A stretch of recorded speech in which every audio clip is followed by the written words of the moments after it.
Sudah berbulan-bulan ini, para pelakon industri kecil di Sumatera Utara teriak karena pendapatan mereka merosot gara-gara pemadaman listrik bergilir. Salah satu tempat usaha percetakan ini misalnya, yang harus mengatur ulang lagi jadwal kerja karyawannya dan harus menyediakan pengeluaran lebih besar untuk membeli bahan bakar bagi genset mereka jika sedang mati listrik. Harus menambah jam kerja untuk kegiatan lembur pada malam hari. Kenapa bisa harus lembur? Karena pada jam mati lampu itu sebagian mesin kita tidak bisa jalan. Walaupun dengan genset. Genset itu kemampuannya terbatas. Itu dengan genset hanya bisa dijalankan dengan mesin-mesin manual aja. Mesin otomatis semua tidak bisa kita jalan. Kenapa begitu? Karena bot-bot yang ada di dalam mesin ini tidak bisa dengan tunjangan listrik dari genset. Karena kemampuan genset itu hanya terbatas. Kita harus dengan listrik PLN baru bisa jalan. Kemudian kalau dengan genset sendiri kok, memang biaya operasionalnya juga menjadi bertambah bila dibandingkan listrik ya? Sudah pasti akan bertambah lebih kurang 30-50%. Begitupun dengan industri rumahan ini. Mereka harus mengeluarkan ongkos produksi lebih besar akibat pemadaman listrik bergilir di Sumatera Utara. Berarti kami industri kecil ini banyak merasa rugi. Terus? Ya biasanya konsumen minta waktu 1 minggu, nggak terlayani dengan 1 minggu. Otomatis waktu meleset kan. Dampaknya sama kami yang jelas kena marah. Terus mengenai kerugian Pak? Wah jelas rugi sekali. Kami menggunakan genset satu per jamnya aja udah sampai 3 liter. Terus, jadi bagaimana? Satu hari udah berapa kan gitu ya kan per 3 jam masih 4 jam. Satu hari 3 kali. Apa aja itu Pak? Ya seperti penghasilan udah jelas menurun kan gitu.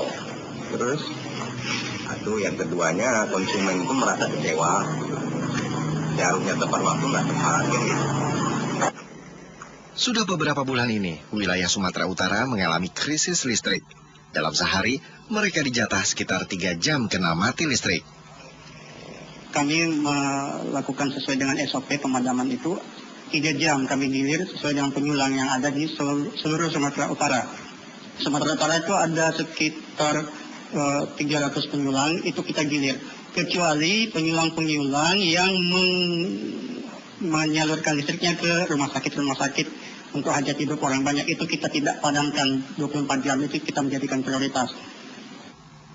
Namun kenyataannya bukan cuma 3 jam sehari warga mendapatkan giliran pemadaman, tetapi bisa-bisa 3 kali sehari listrik mereka diputus PLN karena harus bergantian dengan warga lainnya. Krisis listrik akibat pembatasan pasokan solar oleh Pertamina di Sumatera Utara diakui oleh pihak PLN wilayah operasi setempat. Kondisi defisit itu sebenarnya di Sumatera Utara sudah lama ya. Sudah lama terjadi defisit itu. Namun belakangan ini ada peningkatan jumlah defisit itu disebabkan karena ada pembatasan kuota BBM dari Pertamina. Namun pada kemarin itu antara direksi Pertamina dan PLN sudah mencapai kesepakatan. Artinya pada hari ini sudah tidak ada berpengaruh lagi penyebab defisit itu akibat dari BBM.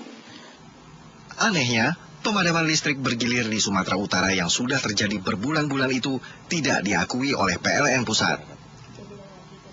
Tidak ada pemadaman listrik bergilir karena kekurangan pasokan solar gitu, nggak ada. Katanya, sudah ada kesepakatan antara PLN dengan Pertamina baik soal harga maupun pasokan. Kemarin pagi juga sudah ada kesepakatan antara Pertamina dengan PLN mengenai pasokan solar ke pembangkit-pembangkit PLN, dan kesepakatannya adalah sesuatu yang melegakan kita semua bahwa Pertamina akan memasok solar sesuai dengan kebutuhan PLN. Syukurlah kalau memang sudah ada kesepakatan seperti itu yang bisa menjamin pasokan solar untuk PLN di daerah-daerah bisa teratasi. Karena jika daerah lain mengalami krisis listrik di Sumatera Utara dan beberapa daerah lainnya, tentu bakal memukul geliat perekonomian rakyat. Karena meski PLN sudah gembar-gembor memiliki pembangkit listrik tenaga selain solar, yakni gas dan batu bara, namun faktanya mereka tetap bergantung pada solar. Menurut data Litbang Kompas, 90% pembangkit listrik yang ada di negeri ini masih mengandalkan bahan bakar solar. Lalu jika harga BBM subsidi belum juga direvisi, sementara Pertamina hanya mengakalinya dengan membatasi atau mengurangi pasokan, bukan cuma PLN saja tentunya yang bakal gelagapan. Sektor lain juga bakal terdampak.